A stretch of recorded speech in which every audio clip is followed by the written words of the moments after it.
Hello friends, मेरा नाम है बलबीर कौर जॉली और आपके लिए बहुत ही प्यारा एक वीडियो लेके आई हूँ और चैनल का नाम है सिमरन गार्डनिंग ब्लॉग्स।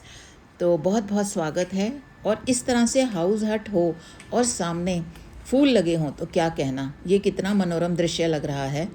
तो फ्रेंड्स को जो नए नए हैं वो प्लीज़ वीडियो को सब्सक्राइब करें और do like share and comment on my video. तो कितना प्यारा लगता है कि घर के सामने इतना प्यारा सा अगर सीन दिखे। तो ये देखिए, यहाँ पर गुलदाउदी की कुछ कटिंग लगाई थी मैंने। और क्योंकि यहाँ नॉर्थ में एक हफ्ते से बारिश हो रही है तो मौसम काफ़ी ठंडा हो गया है, तो गुलदाउदी की दोबारा से कलियाँ आनी शुरू हो गई और छोटे छोटे फूल भी आने शुरू हो गए हैं। बेचारे प्लांट्स को क्या पता कि ये वेस्टर्न डिस्टर्बेंसेस हैं।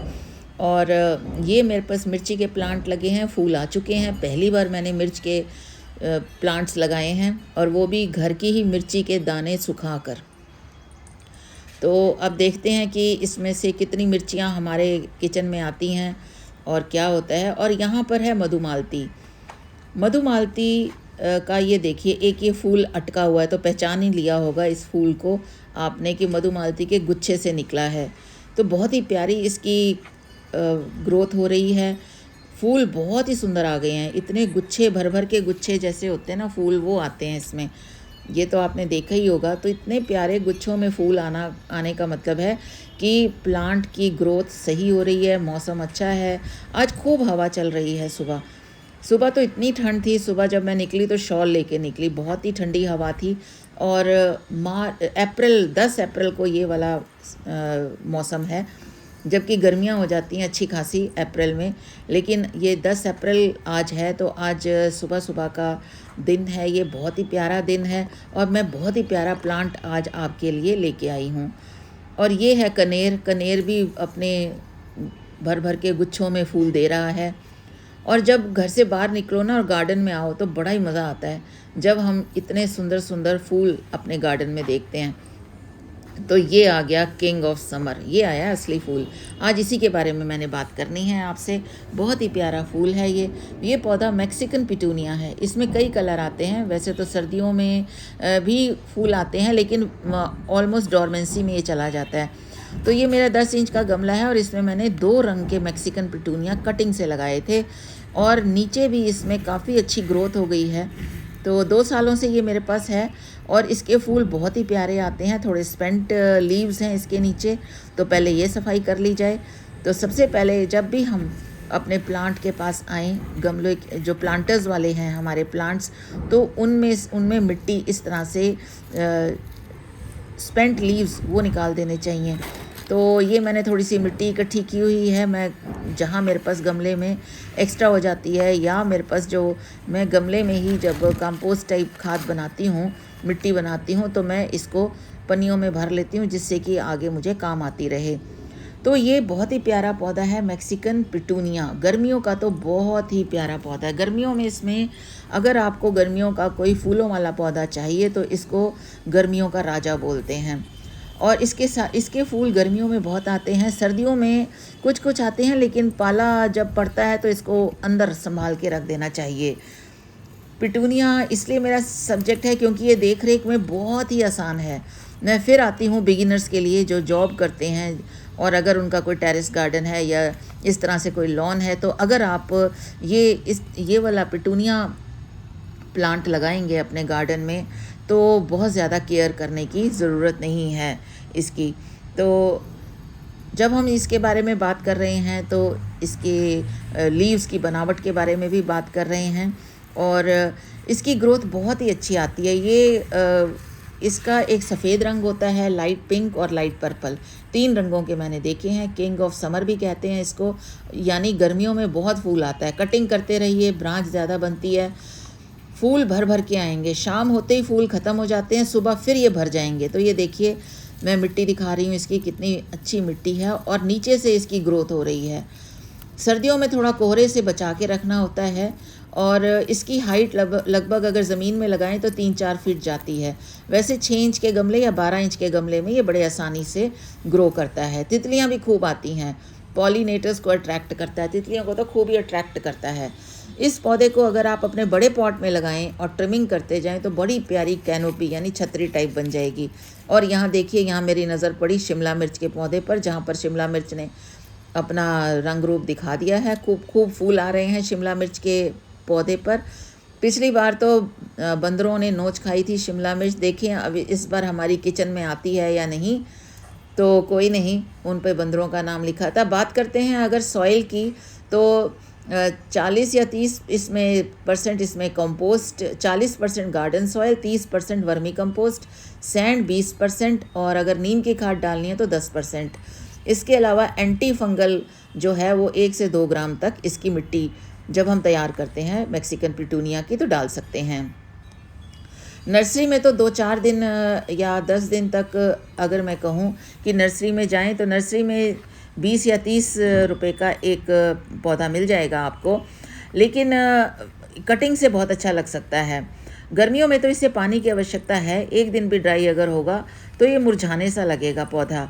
हाँ, सर्दियों में थोड़ा ये सही रहता है, यानी सही का मतलब है कि कोई फूल बहुत ज़्यादा नहीं आते, और गर्मियों में तो कलियां जब आती हैं तो फूल ज़्यादा और पत्तियां कम इसमें हो जाती हैं, तो भर भर के इसमें फूल आते हैं और इनकी पत्तियों की बनावट भी बहुत सुंदर है। फूल तो इसमें इतने खिलते हैं कि बस आपको इनका थोड़ा सा यही देख रेख करना है कि अगर हम इसकी बात करें सनलाइट की, कि गर्मी में तो तपती धूप में भी ये रख दीजिए, इसका कुछ नहीं होगा। हाँ, वाटरिंग का ज़रूर ख्याल रखना होगा, वाटरिंग करते रहिए, प्लांट मरता नहीं है ये। बात करें इसकी ट्रिमिंग की, तो जहाँ ये फूल ख़त्म हो जाते हैं सॉफ्ट ट्रिमिंग तो वहीं से शुरू हो जाती है, और इनकी सूखी ब्रांचेस को तोड़ते रहें, काटते रहें, और ये पौधा घना और खूब बनावट वाला बन जाता है। वाटरिंग इसे बहुत चाहिए, जैसे कि मैंने अभी आपको बताया, आप वाटरिंग करते रहें। और ये देखिए इस तरह से मिट्टी इसकी मॉइस्ट होनी चाहिए, और ड्रेनेज होल देखते रहिए, कहीं ड्रेनेज होल में कहीं रुकावट ना आए।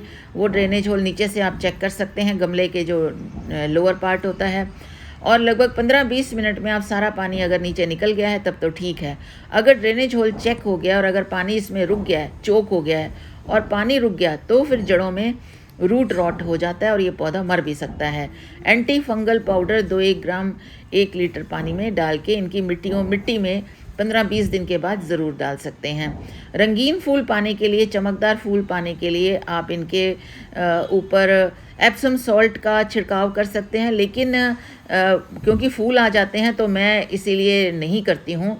मैं लेमन एंजाइम का वहाँ करती हूँ जब इनके फूल नहीं आ रहे होते हैं, जब खाली पत्तियाँ होती हैं। बात करें इसकी फर्टिलाइज़र की, अगर बात करें तो जैसा कि आप ये देख रहे हैं कि ये छोटा मेरा प्लांटर है, और ये देखिए फर्टिलाइज़र की बात करते करते नज़र घास पर गई, मेरी घास कितनी हरी हो गई है। तो जैसे मैंने घास में पानी की, चावलों के पानी की मान डाली थी और उससे पहले मैंने गोबर की खाद डाली थी, तो यही गोबर की खाद ही मैं इसमें डालती हूँ, और किचन वेस्ट का पानी जो सब्जियों और छिलकों का पानी है वो ही मैं इसमें डालती हूँ। और आपको एक तो ये बात है कि अगर इसकी जड़ को ऑक्सीजन मिलती रहे तो ये इसकी मिट्टी पोली रखिए, यानी पोली का मतलब है हल्की फुल्की गुड़ाई कीजिए, ज़्यादा गुड़ाई करने की ज़रूरत नहीं है। और यहाँ पर भी इसके ये वाले कलियाँ आनी शुरू हो गई हैं, बडिंग शुरू हो गई हैं इसकी, तो इनकी ग्रोथ तो बहुत ही अच्छी होती है और ये चारों तरफ बहुत जल्दी फैलते हैं। ये मेरे 2 साल का पौधा है जो मैंने कटिंग से लगाया था और एक ही गमले में लगा दिया था। मुझे उस टाइम इसका रंग नहीं पता था, लेकिन जब रंग निकला तो 2 तरह के रंग निकले, तो मेरा दिल बहुत खुश हुआ। तो अगर आपके पास ये पौधा नहीं है तो प्लीज़ आज ही जाइए नर्सरी से ले आइए, कोई बहुत ज़्यादा महंगा नहीं मिलेगा। नहीं तो मानसून में कहीं भी लगा होगा, ये पार्क में कहीं भी लगा होता है, इसको फेंसिंग के तौर पे भी लगा सकते हैं। और अगर कहीं भी लगा हो तो इसकी एक डंडी तोड़कर, मजबूत डंडी जो है वो काट तोड़ कर ले आइए, मानसून में इसको अपने घर पे जगह दीजिए। अगर ये देखिए, अगर आपने गुड़ाई करनी है तो ये बिल्कुल आगे से पतला जो होता है खुरपा, उसी से गुड़ाई करें, क्योंकि ये इसकी जड़ें बहुत फैलती हैं, तो बिल्कुल कोने कोने में इसकी गुड़ाई करेंगे आप। सूखे फूलों को साथ साथ रोज़ शाम को स्पेंट फ्लावर्स को हटा दीजिए, क्योंकि ये बहुत ज़रूरी है स्पेंट फ्लावर्स को हटाना। और अगर बात करते हैं कि हम इनकी जगह का बार बार नहीं बदलनी चाहिए, खुली धूप में रखनी चाहिए। और अगर कोई आपको लग रहा है कि इसमें कोई फंगस लग गई है या मिलीबग्स लग गए हैं, तो यहाँ मेरी नज़र इधर मेरी ये टोपियारी पे भी गई है। टोपियारी के जो ये जेड है ये तैयार हो रहा है मेरी टोपियारी, और इसकी अपडेट मैं साथ साथ आपको देती रहूँगी। काफ़ी डंडियाँ निकलनी शुरू हो गई हैं जेड की, जो मैंने बिल्कुल एक ही डंडी से शुरू किया था, लेकिन अब इसकी ग्रोथ शुरू हो गई है। हार्ट शेप टोपियारी जब बनेगी तो अपडेट के साथ आपको ज़रूर बताऊंगी। तो बात करते हैं अपनी मैक्सिकन पिटूनिया की। अगर आपको ये पौधा चाहिए तो आसपास की अच्छी नर्सरी में मिल जाएगा। ये पौधा हमेशा हर जगह रहता है। मैक्सिकन पिटूनिया के बारे में ये सारी जानकारी मुझे लग रहा है कि आपको पसंद आई होगी। और ये देखिए इक्ज़ोरा, ये भी गर्मियों में बहुत ही हाइड्रेंजिया का ये एक मैं इसका रिप्लेसमेंट मानती हूँ इसको। जो हाइड्रेंजिया प्लांट होता है ना, उसके भी वैसे ही गुच्छे में फूल आते हैं। तो मेरे पास ये इक्ज़ोरा पिंक कलर का है और वाइट कलर का है। ये पिंक कलर का, इसकी भी बडिंग स्टार्ट हो गई है, और ये वाइट कलर का तो इतना प्यारा गुच्छा निकल के आया है कि क्या बताएं। और इसकी भी बडिंग काफ़ी अच्छी हो रही है। तो बस इसमें मैं वही किचन वेस्ट जो सब्जियों का हमारा होता है, फलों का, उसका पानी डालती हूँ। और नींबू का जो मैंने एंजाइम तैयार किया हुआ है वो पेस्टिसाइड के रूप में इसको इसमें तैयार करती हूँ। तो इस तरह से आपको बहुत ही अच्छी ग्रोथ मिलेगी फूलों की। गर्मियों में भी, ये गर्मियों में इक्ज़ोरा आता है, और ये साथ में शमी का प्लांट है। ये बहुत ही अच्छा स्वस्थ प्लांट है। और इस तरह से फिर दोबारा हम आते हैं अपनी मैक्सिकन पिटूनिया पर। तो आप को अगर ये वाला प्लांट पसंद है तो आप ले आइए। गर्मियों में फूलों की कमी नहीं होगी आपके पास। 3 रंग के फूल आपके पास इसके हमेशा मिलेंगे, सफ़ेद, लाइट पिंक और ये पर्पल कलर का। तो ये बहुत ही प्यारा प्लांट बन के आता है। इसको आप टोकरी में भी लगा सकते हैं, गमले में भी लगा सकते हैं, ज़मीन में भी लगा सकते हैं, हर जगह जहाँ भी लगाएंगे। और वही मैंने स्टार्टिंग में भी कहा था कि बिगिनर्स के लिए तो बहुत ही अच्छा है। बहुत ज़्यादा देखभाल नहीं करनी पड़ती, बहुत ज़्यादा खाद नहीं मांगता। हाँ, पानी ज़रूर मांगता है, सुबह शाम पानी दीजिए, नहीं तो ये मुरझा जाता है। तो आशा करती हूँ कि आप इस पौधे को अपनी गार्डन में ज़रूर जगह देंगे। Thank you for watching. Happy gardening to all of you.